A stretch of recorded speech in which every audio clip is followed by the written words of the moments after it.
दोस्तों, क्या नीतीश कुमार वक्फ बिल का समर्थन करके बुरी तरह से फंस चुके हैं? क्या बीजेपी का साथ चुनावी तौर पर नीतीश को बहुत भारी पड़ने वाला है? क्या नीतीश का एक फैसला जेडीयू की सियासत को चुनावी तौर पर हाशिए पर ले जाने वाला है? ये तमाम सवाल बिहार में इन दिनों परवान चढ़ रहे हैं। इस्तीफों का दौर शुरू हो चुका है, पोस्टर जनता को संदेश दे रहे हैं और सियासी माहौल पूरी तरह से गर्म है। पहले इस पोस्टर को देखिए दोस्तों।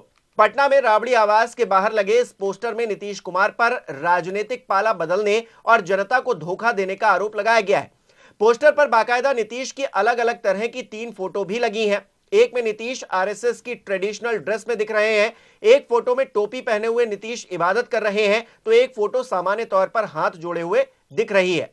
एनआरसी और वक्फ बोर्ड का लोगो पीछे बैकग्राउंड में है। पोस्टर में सबसे ऊपर एक बड़ा सा गिरगिट भी बना हुआ है और लिखा है, गिरगिट रंग बदलता था, ये तो उससे भी ज्यादा स्पीड से रंग बदलने वाले निकले। इफ्तार देकर ठगने वाले, ईद में टोपी पहनकर टोपी पहनाने वाले, वक्फ पर धोखा दिया, एनआरसी पर भी वही किया। सब याद रखा जाएगा, अब जनता चुनाव में सबक सिखाएगी। ये पोस्टर मधुबनी बिस्फी के आरजेडी नेता आरिफ जलानी की तरफ से लगाया गया है, यानी कि सियासी तौर पर आरजेडी नीतीश को टारगेट पर ले चुकी है।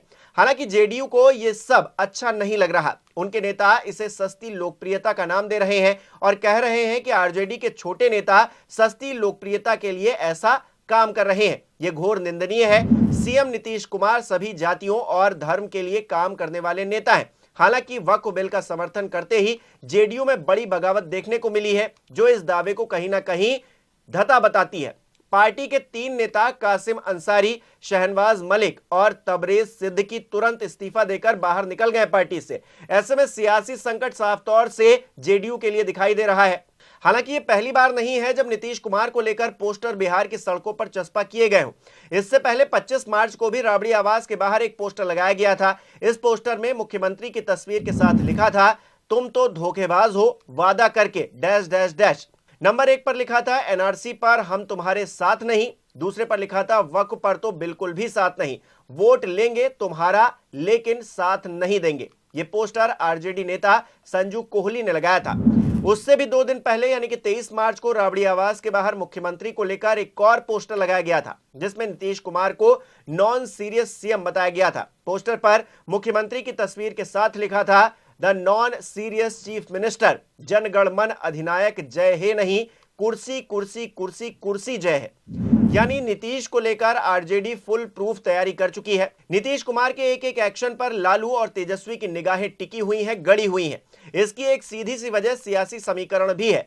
दरअसल नीतीश के पास एक ऐसा वोट बैंक है जो बिहार की सियासत में काफी निर्णायक माना जाता है। आंकड़े भी इसकी गवाही देते हैं कि जिस तरफ नीतीश कुमार जाते हैं उसी तरफ पलड़ा भारी हो जाता है। इससे पहले नीतीश कुमार कई बार पलटी मार चुके हैं, तब अंदर ही अंदर गेम सेट हो जाया करता था। लेकिन इस बार नीतीश कुमार अपनी बात पर अड़े हुए हैं, बीजेपी के साथ सियासी फेविकोल लेकर चिपक गए हैं। कह रहे हैं कि कुछ भी हो जाए हम कहीं नहीं जाने वाले। जिस तरह वक्फ बिल का उन्होंने समर्थन किया है, लगता है कि नीतीश कुमार इसके लिए कोई भी कीमत चुकाने को भी तैयार है। इस स्थिति में तेजस्वी यादव जानते हैं कि नीतीश कुमार नहीं हटे या फिर वो पाला बदलकर उनके पाले में नहीं आए तो सत्ता का सिंहासन मिलना दूर की कौड़ी ही रहेगा। ऐसे में तेजस्वी नीतीश को टारगेट पर लेकर उनकी सियासी मटिया पलीत करने में लगे हुए हैं। यही वजह है कि कभी नीतीश कुमार को लेकर पोस्टर लगता है तो कभी तेजस्वी खुलकर बीजेपी से बोल देते हैं कि क्यों ना 1 to 1 फाइट हो जाए, फिर देखा जाए किसमें कितना दम। उकसाने के लिए बीजेपी वालों को भरे सदन में पिछलग्गू भी कह देते हैं। बीजेपी के लोग जो है बार बार जो है टिक्का टिप्पणी करते रहते हैं। आप लोग तो पिछलग्गुए बन करके रहिएगा, आप लोगों के पास तो कोई चेहरा नहीं है, लटकने बन के रहिएगा। अटल जी का तो सपना आप लोग लायक नहीं है कि पूरा कर दे। अगर है तो एक बार कभी कभी अकेले अकेले लड़ लिया जाए चुनाव, हम भी अकेले लड़ लें, देख लिया जाएगा कि किसमें किसका कितना जनाधार है, किसमें कितना दम है, जनता किसके साथ है।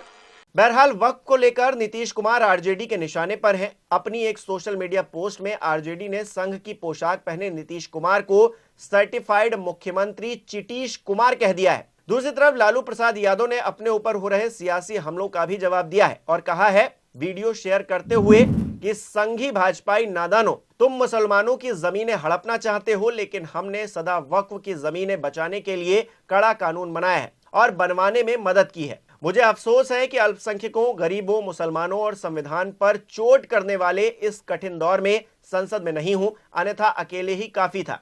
सदन में नहीं हूं तब भी आप लोगों के ख्वाबों, ख्यालों, विचारों और चिंताओं में हूं, यह देखकर अच्छा लगा।